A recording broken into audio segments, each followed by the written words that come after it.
Hey guys. All right. So, Libras, welcome back. So, this is going to be a part two of the video that we did earlier today. So, the part one video, if you didn't watch that one, you'll definitely want to do that first because I'm not going to spend any time doing a big recap on it.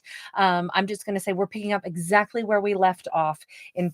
And from part one, which was our final card was the Tower, and the Tower can go in a lot of different directions. So our big question, and in fact, the way I'll just begin this is, what does the Tower represent? Because I posed a question at the end of part one where I was like, well, it could go this way or it could go that way. So let's go ahead and pick up right where we left off and ask that question. What is the Tower representing? A Seven of Pentacles and a Queen of Swords. Right now, hi Ingrid, so good to see you. Hi Senora Hush Puppy, Pam Jam, good to see you.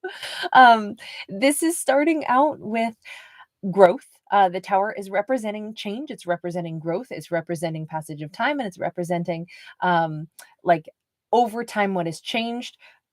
Direct, clear thought processes, boundaries have been put in place on behalf of, I would say, the Libra. So right now the Tower is saying kind of exactly what we saw in part one, which is the Libra is very clearly defined on what they will accept or not accept. So anything less than what they are comfortable with, and they're going to have no problem saying no to this individual who really needed to speak up quite a long time ago. We have a Ten of Pentacles. I mean, right now I'm leaning toward the Tower being the Libra's over it. I don't know right now that the Libra wants to welcome that person back into their lives, even though we saw that character in part one pretty much at that precipice where they need to go ahead and speak up, and it's pretty precise as to what they would need to show up like if the Libra were to give them another opportunity. We've got stress, so we have some doubt popping in. Hold on, we have to change decks already because I need something a little clearer on this. I'm still struggling to understand. One more time, what is that Tower? Seven of Wands. So what I posed at the end of part one is that the Tower is like a construct that needed to fall. The ego has been, blasted apart, which is to me always a good thing. And then we could actually have that character who is pretty prideful maybe finally be able to step up and take control of something and say, Libra, I love you. This is what I want with you. I'm not going to pretend that I don't want it when I do. But my question was, is that Tower all pertaining to them taking that action, or is the Tower like the Libra is done, it's collapsed, they're not interested? Right now, we see the beginning of this looks like the Libra is done. They've grown beyond that relationship. They're not interested, and they've got their eyes set on some other vision for themselves. Basically, they have thought long and hard about what their Ten of Pentacles look like, and they don't foresee that person as the other half of this, happy picture that they've painted for themselves about what a Ten of Pentacles is for them. However, doubt creeps in. And that's why I said I'm a little confused. What is that Tower really representing? Because it's like, and I didn't think of this at all in part one. I'm only just now being faced with this to contemplate. That Tower could also be that Libra's thought process was, yeah, they're not ever going to be a part of my world. I put up boundaries that keep them out of my life. I've grown beyond them. My Ten of Pentacles that I am looking for in my life, the picture perfect life that I have, I'm picturing it with somebody totally different. Even if I haven't met that person yet, I'm so sure that it is not them. And then the doubt creeps in, and that could be the example of a Tower falling, a thought process where it's like they kind of put on blinders. They're like, no, it's not going to be that person. And that may be the Tower falling. Now, I didn't see that one coming. I love stories that give me a twist. I didn't think of the Tower in regards to the Libra changing their mind. I thought maybe it would be the other person having their ego drop. But in this case, it's the Libra who may be changing their perception, because if this individual shows up, and in part one we saw them kind of as like someone who had been not very expressive. They really didn't treat our character like they loved them and cherished them, and yet it turned out that person was, in fact, a king of cups. They had a ton of emotion, and they've gotten to the point where they know Libra's not going to reach out to them. So if they're going to make anything happen, it's them that needs to do the reaching out. And if this is them willing to fight for it, this would be a whole different version of them. This could also represent a tower. When I say that like a tower falls because a construct was no good and so it needed to crumble, what if fun? Thank you, honey. So good to see you. I haven't said hi to you in ages. Thank you, everybody who's here. You guys are so awesome. Um, this could also represent that they, instead of a tower like falling and something collapsing, this is a card of power, almost like if somebody like flexes and they totally like bust out of their clothes because their muscles suddenly ripple and get so like bulgy. It's almost like that. Like maybe this person cracked the tower that they had been encased in, the tower of fear, the tower of insecurity, and flexing those confidence muscles, we'll call them. That's the other side of what makes a tower fall. So honestly, this is cool because I'm being challenged to interpret and describe a tower as two different things that I had never contemplated before. One is that somebody is like busting out of the tower, and the other is that it's the Libra who was so convinced that that person could not be a part of their life, and they are now having that idea crash because there's new information to consider. This is kind of nice. Okay, so tell me about that Seven of Wands, because if this person is coming in to fight for this, Three of Wands, Princess of Pentacles, they are coming in with very much an image of they want to show that they're different. And the only way to do that is to look toward the future. So they're not really coming in hangdog and like, I messed things up, I'm so sorry, and will you please give me another chance? We suggested in part 1 that they needed to maybe come in and own it and make those I want statements, like, I want to be with you, Libra. I am empowered now. I know what I want, and I am going to be present in your life and let you see that I'm a different person than what I showed you in the past. And I feel like they carry on with this energy, and it's all about like, I want to build something with you in the future. All of their energy is toward, you'll see as you get to know me, as the future, starts to kind of unfold. You'll see how different this is. The future is pregnant with possibility. And even this imagery is kind of like, it actually, I think it's supposed to be set in Cambodia, but right now it's making me think of like the Amazonian rainforest, which is just teeming with life, right? We have isn't it like more species of, or different species are found in the Amazon rainforest than like any other like biosphere on Earth? It feels like all they see is possibility. They see everything that they could have with the Libra, and they want to paint that picture for the Libra as well. So this person is coming in strong. They're coming in all fueled up by the power of the lightning, by the power of like their confidence and their belief that, if you're gonna look, life is a struggle, right? So why don't we struggle for something that counts? Struggle for love. Struggle to, when we meet somebody that we love, even if we mess stuff up, why don't we, if we're going to fight and claw our way through life, for just about anything, right?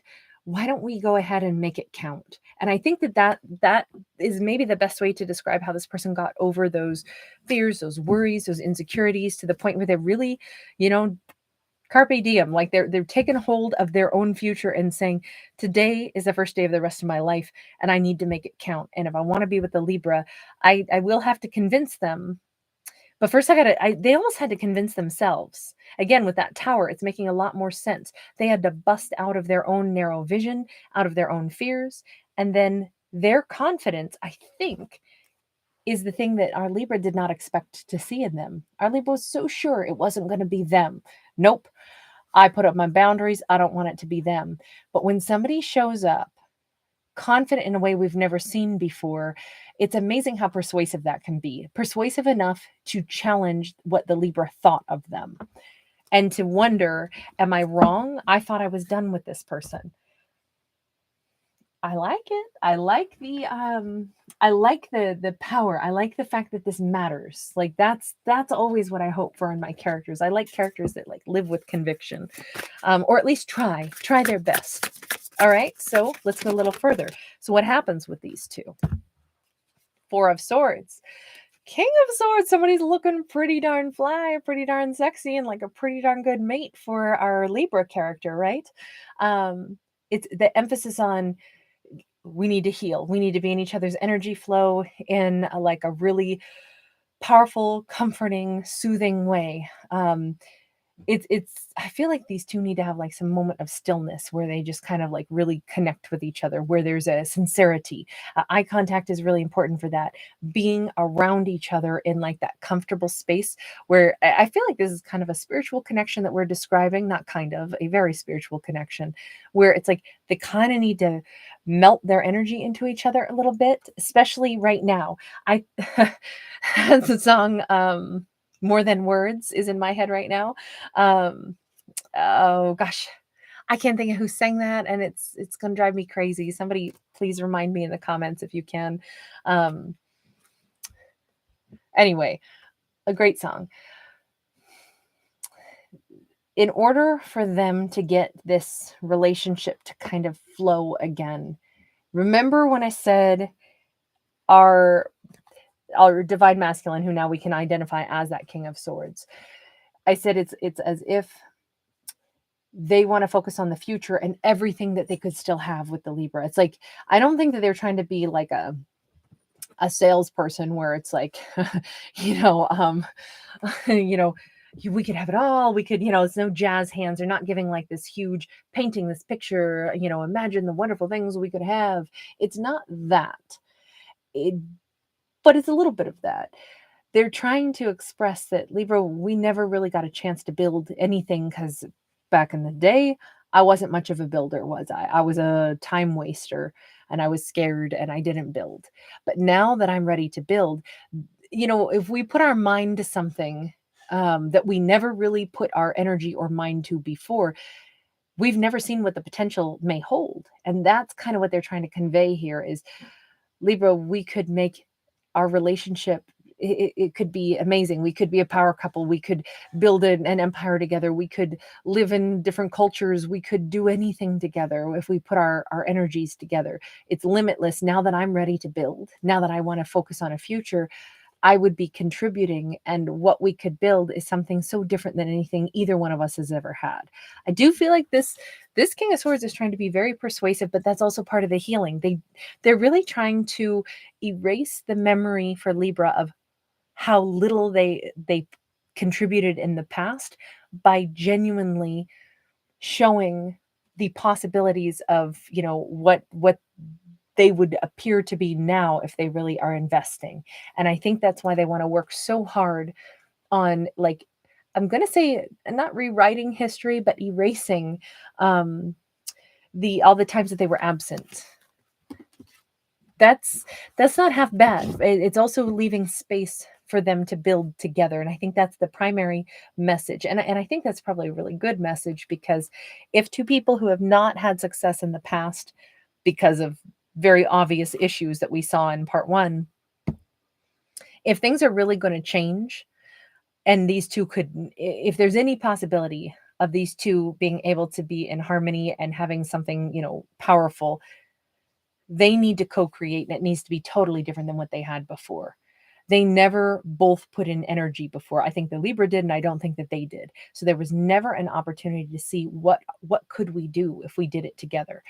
That's the big message they try to keep harping on here. Like, but Libra, you don't even know yet. It could be so amazing. We never got a chance to even explore it because admittedly, I didn't invest in the past. So I do kind of like the fact that it feels like they're being very open about that. All right, Libras, let's go back over to their side for a minute. Page of Pentacles, Lovers in the reverse. So the Libra's like, slow your roll, cowboy. One baby step at a time. Yeah, I'm liking what you're putting down. I'm not going to deny it. But if you think I'm, instantly like giving you a free pass to come press your lips to these sweet little bippies of mine, forget that. We're not going down the road of romance yet. First, we need to start out as like, the word colleague comes to mind. It's like we need to be friends first. We need to be non-romantic first. We need to build something that is meaningful without the hot-blooded passion, because that it's almost like the Libra is saying, we already know we're good at that part. That is it can make things murky when, if we don't have an established genuine bond and trust built. I do not want to form that other kind of bond that exists in, like the physical aspect of a relationship that we can be excellent at, but if we focus here instead of here first, we're never going to build the safety net and the like the real foundational building blocks that we need to have first, because this is what we missed out on last time. I think that Libra's very clear on this. I don't want a physical relationship with you right now, but I would be willing to start over. Three of Swords, but it is with the acknowledgement that I have three swords in my heart still. This is, what happened, and it still sucks. So and that makes sense to me, because remember, our Libra was so sure that their future looked different and it wasn't going to involve this person. So the fact that they're contemplating anything at all with this individual is kind of like a mind bender for the Libra. And then the fact that they are, saying, okay, how could I, if I wanted to give this a try, what parameters would I need? Well, I would need it to be acknowledged that what happened before, big no, that hurt bad.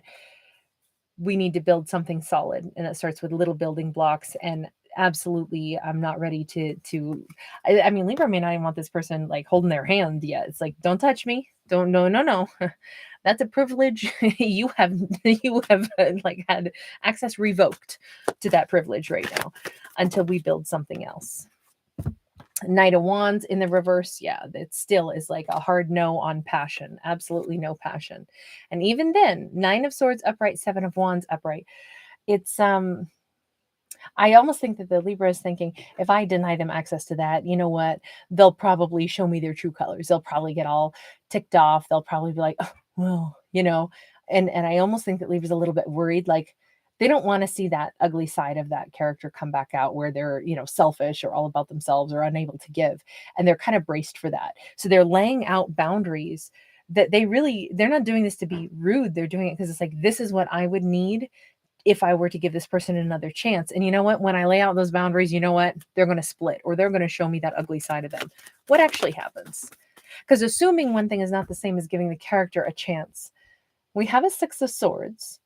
Hold on. I don't know what that means yet. It may be that the Libra drops that and says, okay, so here's my terms. Fine, you can come back into my life under these circumstances. There's no romance, there's none of that. And we'll see if I want to start to trust you again.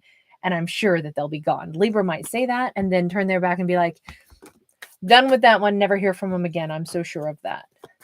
Again, what I am asking is, but what really happens? Because assuming how we think someone is going to behave may not be the way someone actually behaves. Page of Swords, Page of Wands, Strength card. Well, it actually looks to me like this person is definitely showing up differently. The Strength card. They are also, I don't want to say that they have to like, let me think about this. It's more like they are taking in the terms that Libra has just laid out, and they're contemplating, what does that mean? What have I learned about the state of mind that Libra is in? What have I learned about myself and the way I should conduct myself as I move toward the Libra and try to build something with them? And it's like, well, doesn't matter. I want to be with this Libra. And so to have the courage and the confidence to stand beside them, to not, insist on trying to get into a hot and heavy romance right away, but to show them that I'm the person they can count on. That's what my game plan is. Now that I've heard how Libra feels about the situation, that has actually given me the information that I needed to understand how they feel about me and how do I make them know that I'm serious. So it's not manipulative. It's like they're trying to learn through Libra's reaction. What do they need to start building trust? They need me to show that they can count on me, that I'm going to be a friend. I'm going to be beside them. I'm someone they can count on. they don't want a romance with me if I'm not all those things. To me, that makes perfect sense, because this is the fundamental of what was missing in part one. They never had this with this person. So no wonder the Libra didn't articulate that, but they paid attention and they figured this part out, which I think speaks really well of them and the mindset that they're in, that they care, that they're listening, that they want to know, how can I get the Libra to give me this other chance and see that I'm different? Well, by simply hearing my partner, caring about where they're at, understanding what is it that they're really asking of me. They're asking me to be the real deal. They're asking me to be somebody that they can count on. That's awesome. That's actually really awesome. All right, we're going to get one last card here and then wrap this up. I always say it's going to be a 10-minute story, and then here it is, 20 minutes and 47 seconds long. Oh my gosh. 7 of Sacred Circles, the Fool. Okay. So does this take time to grow? Again, it does. But it is worthy of, just like growing anything, it's work, right? You plant a pumpkin and you got to tend to it, and later on you get the harvest. And in this case, we're seeing all kinds of different things that have been harvested: beans and pumpkins, and there's shellfish back here, and I don't even know what that's supposed to be. That almost looks like bread. It's just showing that when we put effort into things, that is supposed to be part of what we enjoy also. And it's always an investment of time, but it's a labor of love. And then the payoff is, wow, look at what we've built together. Look at the trust. Look at what happens when two people invest. Look at the riches that we can create in our lives. This is that new beginning. And it is definitely, especially with this Fool card, because she holds a card that is the Fool card, that is her sitting here in that groovy pink sweater. It's all about, like, when we have the courage to, when I say bet on ourselves, when we have the courage to bet on ourselves, what we're really doing is we're having the courage to go with what our heart genuinely wants, including laying out parameters of where our comfort zone is. Because if this Libra had not been strong enough in themselves to say, I can't help it, I would like to see what might still happen with this person, but I am not going to bend my rules, my parameters. They could have been like saying, well, this person says that they want to come back into me, so okay, we'll get back into a lover's connection. And they said, no, I don't want that. Maybe I do want the lover's connection with them, but not unless I really get what I authentically want, which is the trust, the rebuilding, something I can count on. And you know what? When I tell them that we're not having a romance until we build something substantial, they'll probably be gone. The fact that the Libra was willing to follow their own heart and say, doesn't matter, then there's no reason for me to give them another chance if those parameters are something that they aren't going to be satisfied with. So, having the courage to bet on oneself and say, doesn't matter if here they are coming and they say all these flowery things, and I could take them at face value and then jump back into a romantic connection with them, but I don't believe it. I don't trust it. And I need to go with that gut instinct and say, I need to know without a doubt that they're in it for the right reason. And I won't know it unless I keep my boundaries where my comfort zone really is. That's kind of an example of betting on oneself.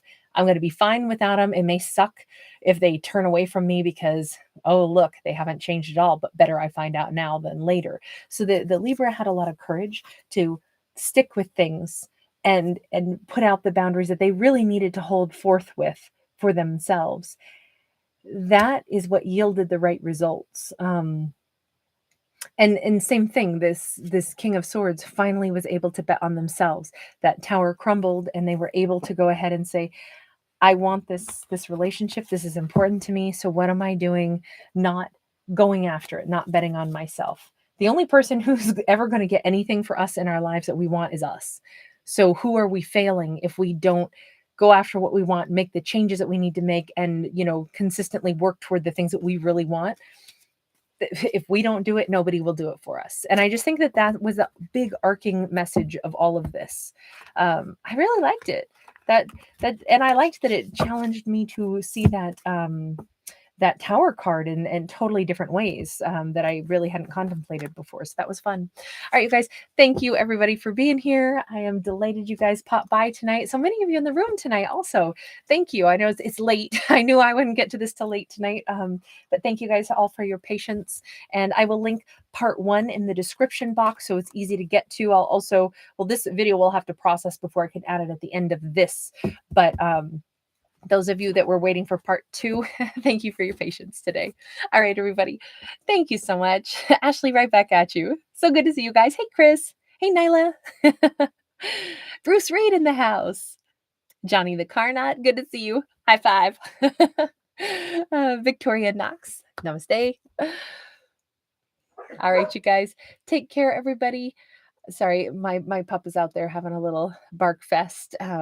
And I have company this evening, so I'm going to get back to my company and wish everybody a beautiful evening. All right, take care. Bye.